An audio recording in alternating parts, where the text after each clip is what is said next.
rambled through the stony fields that fatal winter's night,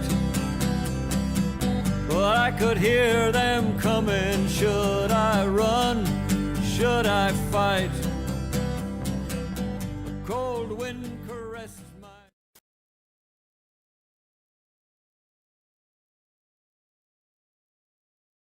Phil, could you tell me how you first got involved in the Republican movement, and could you tell me something about Operation Harvest? I was in O'Connell Street and I came across the United Irishman being sold, and there was a contact in the United Irishman contact address in the United Irishman Air Street, and I went up there for about we were going. Every time I would saying I wanted to join with the IRA, you know, and they were just saying join up with Sinn Féin, you know, and I wasn't having that at all. But I went up for about 3 months. Every weekend I'd go up. They must have got round off with me afterwards, because they sent me then to recruits class. Seán was on that recruits class at that time. And what year was that? 54, about 54, yeah.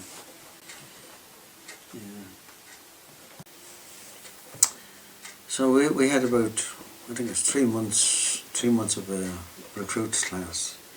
That gives you an idea of what you're letting yourself in for, and it gives them the opportunity of finding out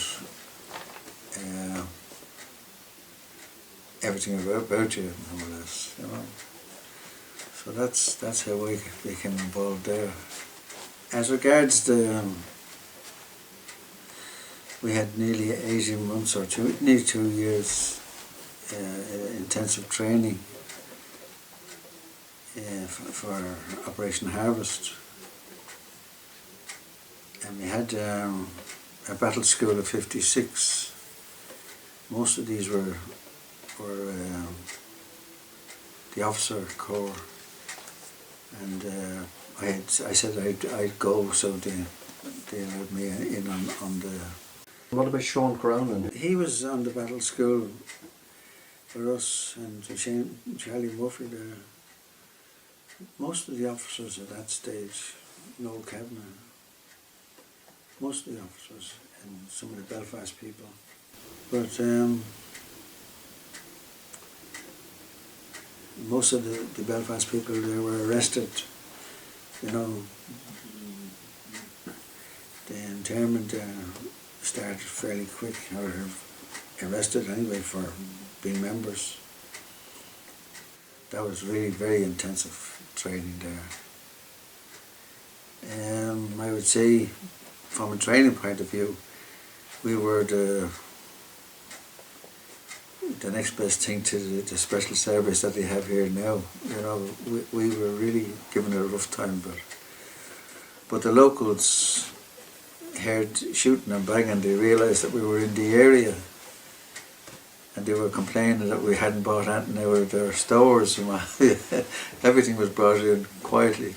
But at the end of the training week, we were allowed live rounds, and put under live rounds.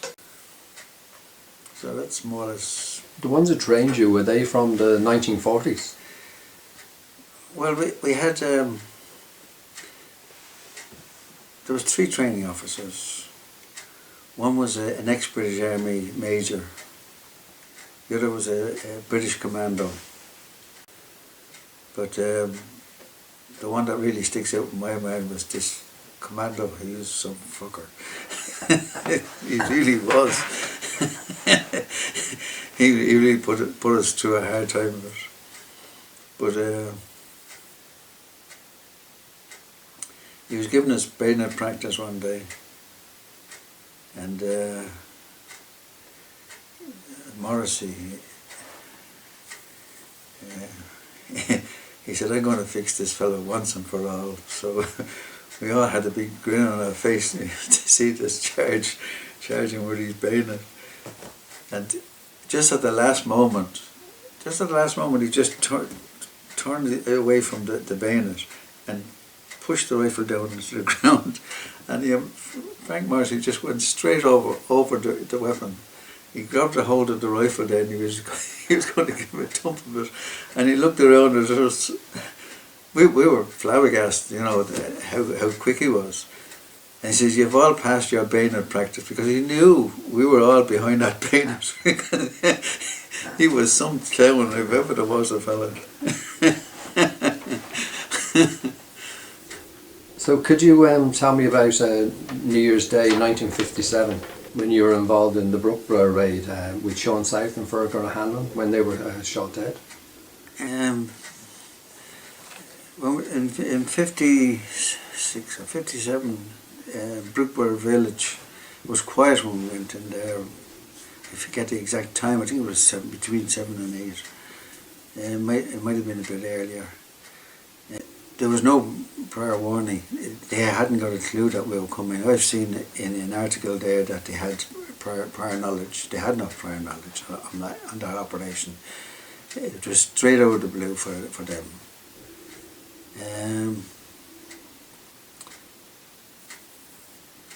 It just didn't go. We had planned. Each group had been planned where to go. My job was to put the first bomb at the barrack door. When I got to the barrack door, the door was open.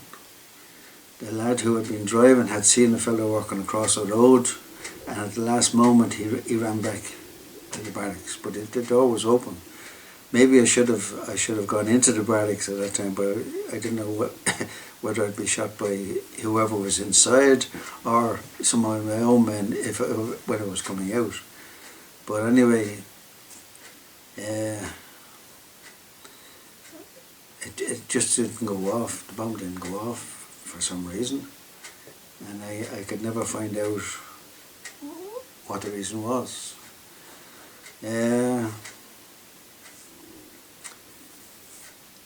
The machine gun there had been delivered that day, and he was upstairs, and he was looking straight down into the lorry. And the main brain gunner, he got the bullets first out of Seán South. Paddy Regan there was number 2, and he got a bullet straight down along his back, and it ended up in his backside.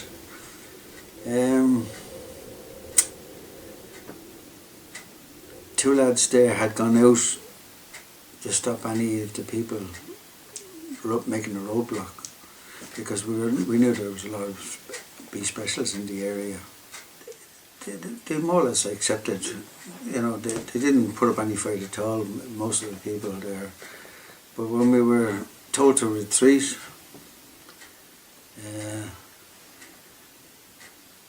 I could see flicking lights like, machine gun coming down the road towards us, and I think he hit John Garland in the leg, because John was getting up into the car or into the lorry, and we had to pull him at the last moment. And we got into the lorry quite quick, but the driver, Conlon, wasn't it? Yeah, Conlon. Vincent. He got a bullet down near his leg or near his toe, and as we were driving down the road there, the tipper was tipping us out of the lorry, and we'd be banging on the top there to control it, But all the wires, however, had been cut with machine gun bullets. The belt I had a web belt on it there, and the bullets just cut straight across. It was only holding on with 2 or 3 threads. I was surprised that what I'd done, you know, and it just skimmed by my kidneys. But two of the lads there were chasing the van as we were leaving, and I think one of them dropped a grenade. You know, they were bouncing there behind him. And I gave him a little extra speed because he thought this grenade was going to explode. These were homemade grenades. They were manufactured in Dublin. And was there much shooting back? Did the people in the unit? Well, did they retaliate, like attack the barracks with their weapons and things? Well, we did. Once the bombs didn't go off, we got from Cork. Dave O'Connell there, he opened up with a machine gun on the bombs. You know, thinking afterwards there that if that had gone off, he would have been taken away, you know.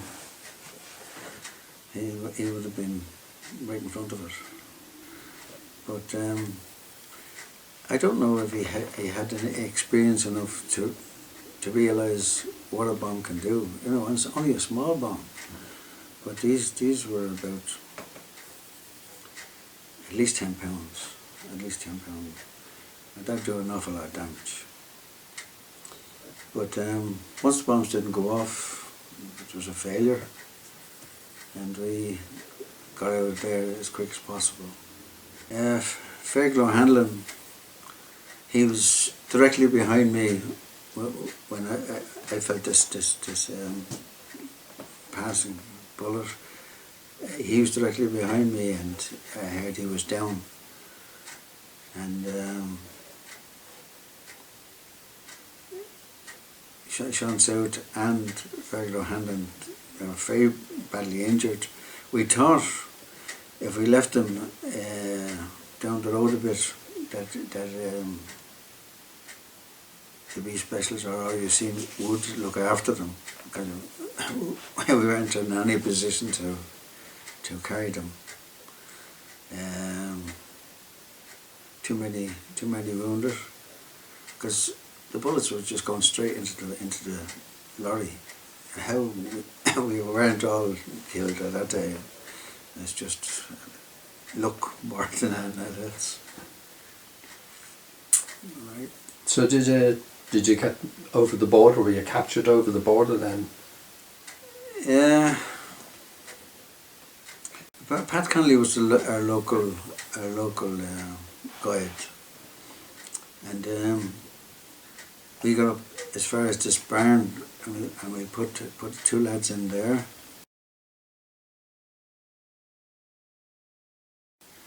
And the rest of us continue on right through the trees, and going for a long distance. Next thing, we see these flares going up. They're like a little parachute, and it stays in the air for a while, and then it comes down slowly. But the whole area was just like daylight. And if we had,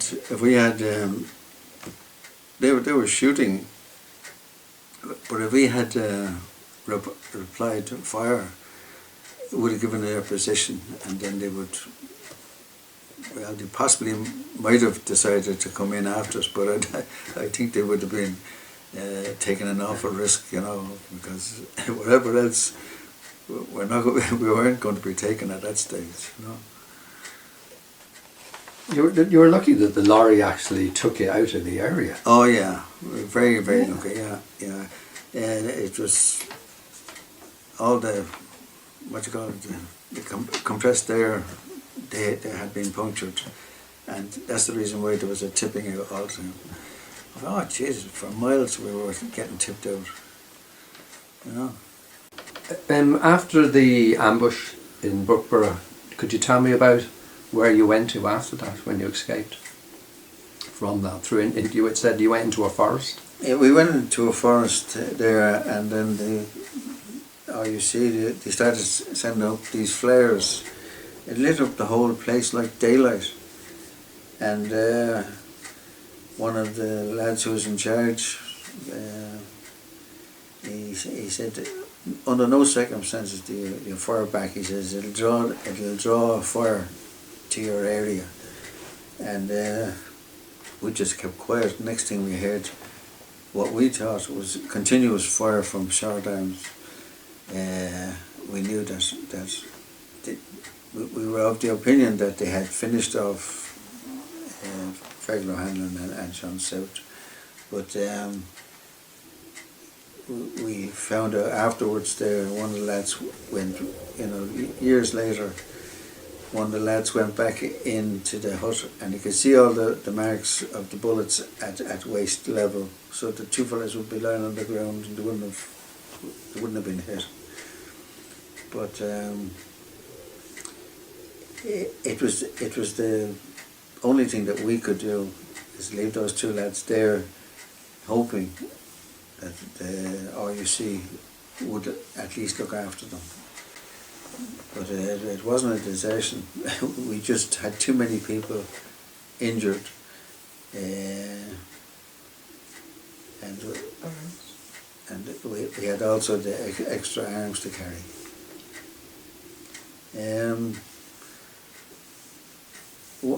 Our local volunteer, he brought us up. When he got to the tarred road, he realised where we were, and he brought us to a house, and there was a little red light on the window, so we assumed that it was a safe house. So we went in there, two lads went forward, knocked the door and got the people up and explained the situation. Brought them in. There were four lads. I wasn't too bad, but the other three lads there, they were fairly bad. Especially Paddy Regan. He had this bullet going straight down from there, right down his spine, and ended up in his backside. But and then one of the lads there who had been carrying rifles there, he had fallen into a ditch, and he had a permanent injury. He had that forever. So five was our commission, more or less. The fellas who were okay, they were given instructions to take the weapons and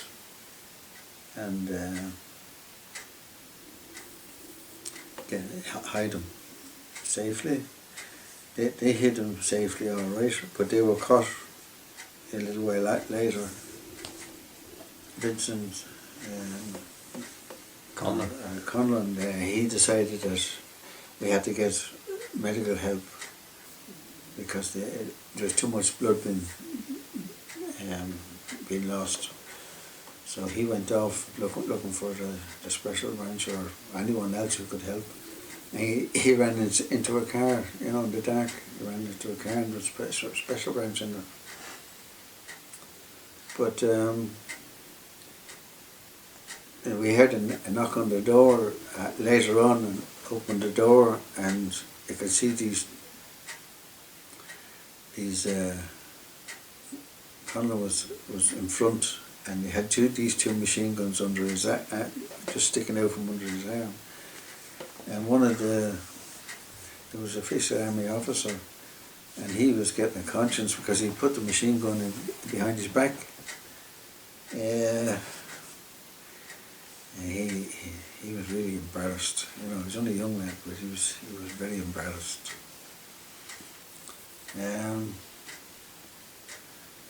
You had irregular warfare in the whole of Europe, and this was hitting the Irish coast again, and a lot of the Free State Army soldiers there, apart from the Civil War, they might have a certain amount of sympathy with what was going on. But they got us out of that house and brought us off to the hospital, so got some of the lads to the hospital. I had a very small weapon that I had been given by one of the, it wasn't a big special, but a little gun, little handgun, and I gave it to one of the nurses in Monaghan, and I said I'd be back for that. I never seen it after that.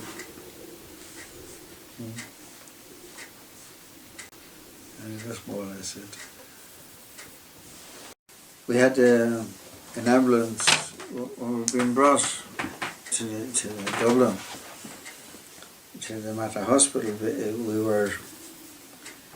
We had a special branch behind it, and every so often they'd lift the machine gun just to let us know that they were armed. And anyway, they brought us to Dublin, and in the meantime, they stopped the ambulance because I was getting a bit sick in the back of the car, back of the van, and they allowed me to go into the front seat. So Vincent was in the centre, and when the ambulance pulled in, the special branch pulled in on the blind side. I was on one side there, and the special branch pulled in on the blind side. And Vincent said to me, he says, "There's your chance." And I opened the door straight over the wall, ran around the corner, and got underneath the bush. And for the rest of the day, I had a policeman going back and forward. Me under the bush. He didn't see me, but he was watching the people there who was already in. Were you still bleeding at that time? You must have been. No. I had just a nick across the head here, and a nick on the side near the kidneys, but there was no penetration as such. But the doctor put plenty of bandage on. He says that might give you some relief. And he said, "These bastards," he says, "they shot my brother," he says, "in the 20s, you know." And he says, "I can give them a Mickey Finn," you know, the fellows who was watching, he said, "I can give them a Mickey Finn," he says. And I said, no, I said, "Your job will be gone." You leave it. But you know, there was a sympathy there, you know. And the Seán South, Fergal, O'Hanlon funerals, you weren't able to attend those? No.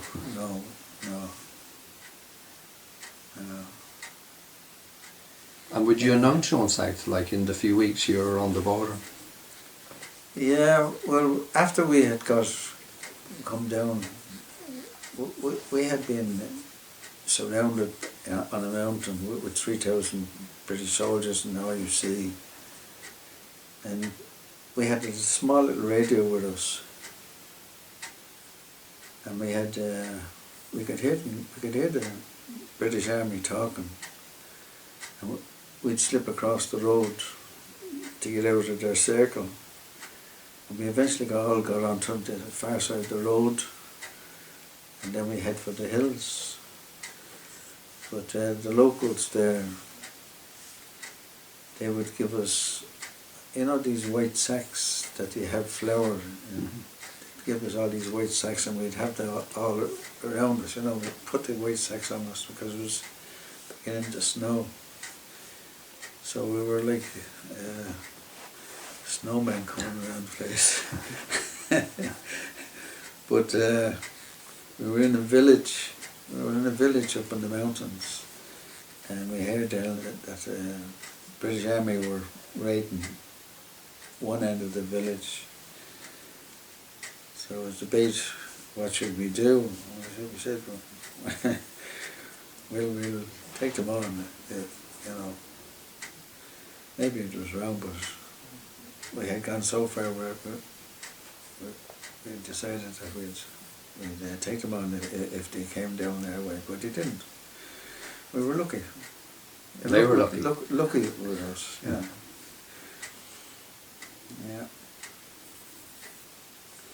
But once it got dark, I got out from under the bush, and I knew the whole area, because I lived in King Street at one stage, and I knew that whole area. So I made my way down to the United Irishmen's office there, and I sent a young lad to tell the girls there that I wanted to see them. She thought it was the special branch wanted to see her, and when she came out, she brought me off to a safe house. And did you get it? Did you talk much to Seán South and things like that?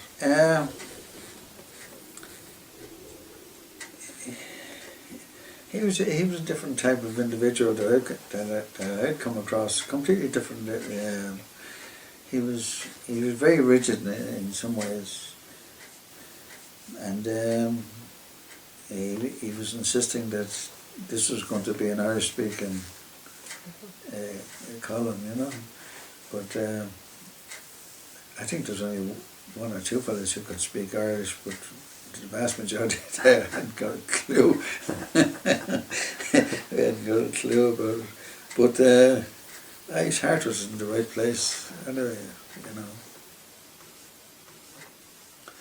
Fergal O'Hanlon there, I found him, you know, he's the type of individual there that you'd like to meet and be friendly with, you know, a good friend. He was telling us all about how to make poaching. He said, I'll show you. He started throwing it all out, how it would come about. I'll get you a bottle before long. Unfortunately, it didn't last long enough. Anyway. In May 1957, you, along with 38 volunteers, were arrested at a training camp in County Wicklow. Could you tell me about this?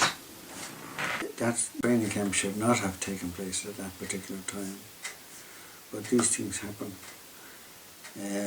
We had been training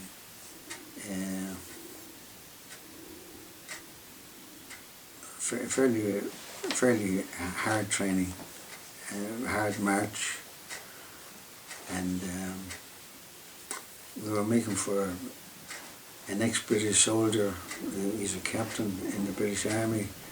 He was still serving in India from what we could hear, and we were using his house as a base, and we were making for there, and the house was already surrounded by the special branch. So they were armed, and we had to try and get rid of some papers first, some of the lads, and we just surrounded the fellas where they were burning the papers. But we were then brought to the Bridewell, and we were sentenced not long after that to Mountjoy. So you ended up in the Curragh then? So when we were released, there was 2 lorries already there with a special branch, and they just directed us into the lorry, and they would, every now and then, they'd lift up the Tommy guns that they were carrying to show that they were armed, and not to jump out of the lorries. You know, there was little chance of getting away there anyway. So in February 1959, you were released from the Curragh. Could you tell me about the time in the Curragh and people like who were in there, like Jerry Lawless and? Well, Jerry Lawless, he was in another part of he was in the German end of the Curragh. They were not accepted in our area, and is that because they were in the Crystal group? Yeah. Okay. Try and keep the 2 groups apart. So we had no dealings with them at all. They were doing their own thing.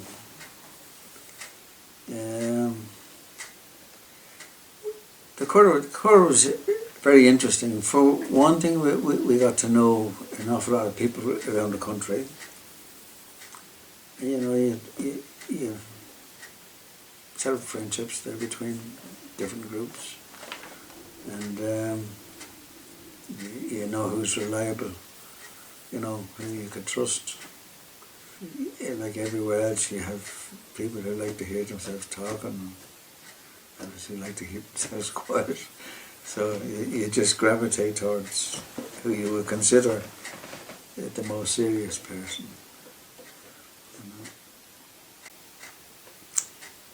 It was very interesting there from an educational point of view. There was books that we would never have touched. There was a whole library brought in. One of the lads, Egan, Billy Egan, he organised the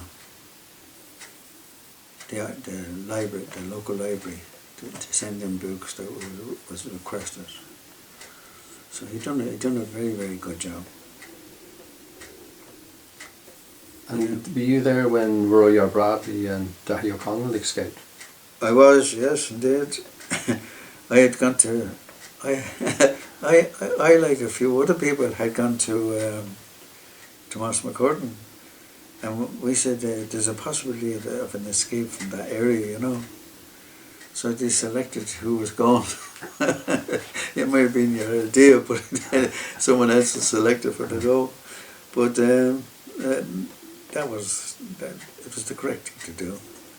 They needed the most experienced people out. So was it Dave O'Connell and Rory Brady? Yeah.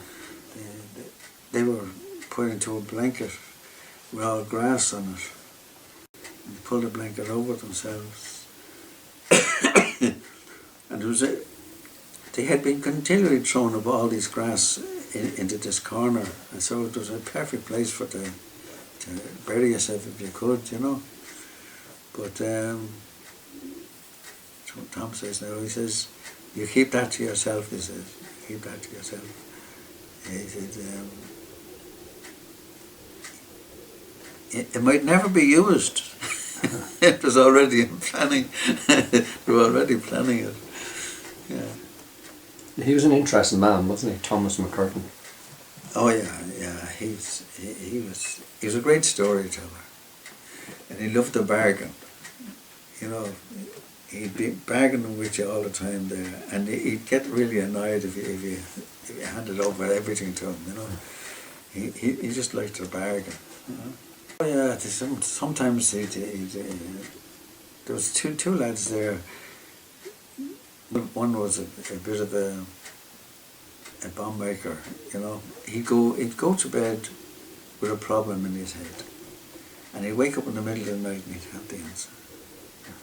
How unbelievable, you know, unbelievable. He'd have solved the problem in his sleep and be able to write it down.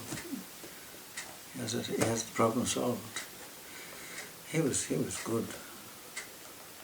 So when you were released from the Curragh, was the campaign over really then? Was that why they were releasing people? I don't know. I think they were coming under pressure with the United Nations. I think so. And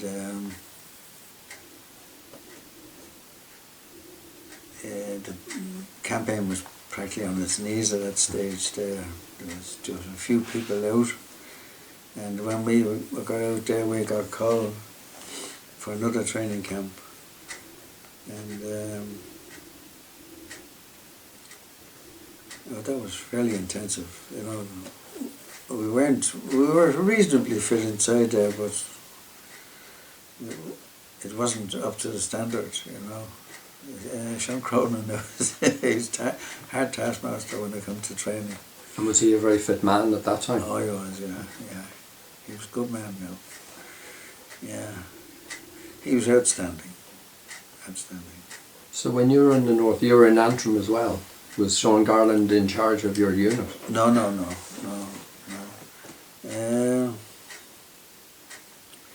Well, we won't say who's in charge. No, I was only up there for a little while, and when I was up there, I came across a B special. He was a smuggler. He had been right through the war years. He said he had come across a load of Tigers, he says, in the army, and he said they were all very good fellas. But he said, "No, I'm going to bring you out," he says. And he said, "I don't want to see you back here again." He said, "Well, I'll be a different kettle of fish." I promised him faithfully that I will not be coming up to his area again. And Mick Ryan kept his mouth shut. Mick was only out about a few weeks, and then he was back in again. And could you tell me about some of the central figures that were active in the Republican movement in the 1950s? People like Joe Crystal. Well, he wasn't on our radar at that stage, because a split had taken place, and we are on strict orders. Under no circumstances were we to have anything to do with any of his men. So, orders are orders.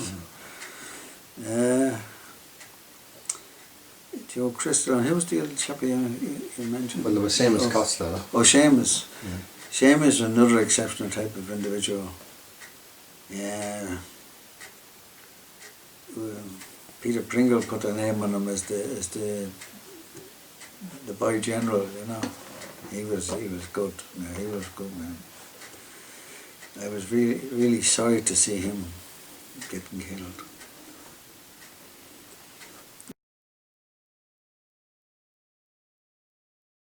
And you didn't work with Sinn Féin like in the 50s during the elections or anything like that, when they elected 4 TDs? No, John Garner was one of them people selected there, and he didn't want to go at all, but he was told, "You're going." didn't go down too well at all with him. But he was a good commander.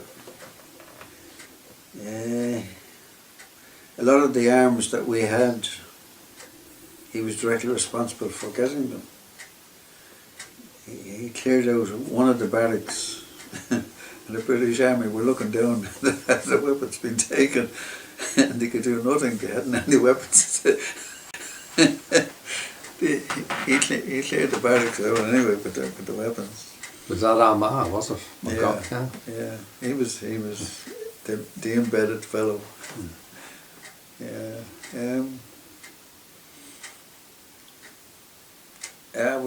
We knocked around a long time together. Yeah. Unfortunately,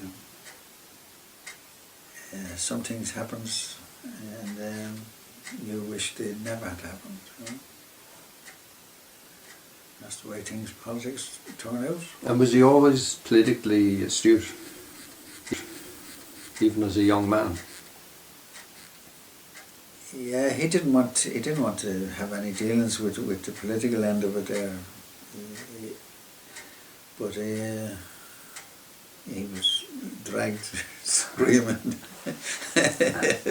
into the political arena, and I suppose we all learned a little bit of politics there, reluctantly. But anyway, he went the political road, and I could sympathise with some of his ideas.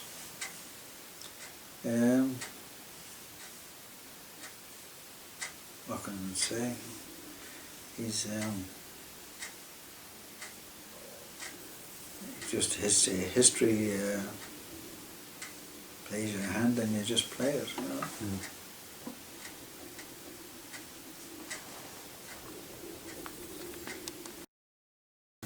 That's lovely, thank you. That's good.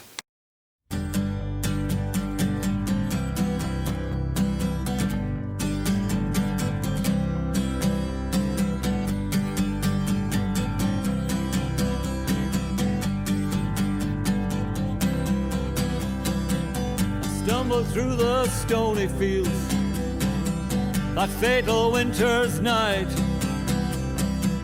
but I could hear them coming. Should I run?